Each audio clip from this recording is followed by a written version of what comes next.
peringatan Hari Jadi Kota Makassar ini yang sebenarnya setiap tahun diperingati pada tanggal 9 November 2022 ini sudah yang ke-415.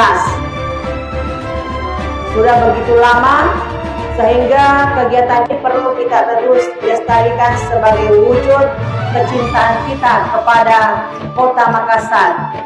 Walaupun kita berasal dari suku yang bermacam-macam, dari daerah-daerah yang beraneka ragam, tapi ketika kita tinggal di Kota Makassar, maka Makassar inilah tempat tinggal dan kita punya kota. Dan kita harus berusaha untuk bagaimana Kota Makassar itu menjadi selalu lebih baik dan lebih baik lagi ke depannya. Dengan wacana Bapak Wali Kota bahwa Makassar menuju kota dunia. Bentang alam yang subur terangkai, indah cahaya mata alam terurai, anugerah Makassar.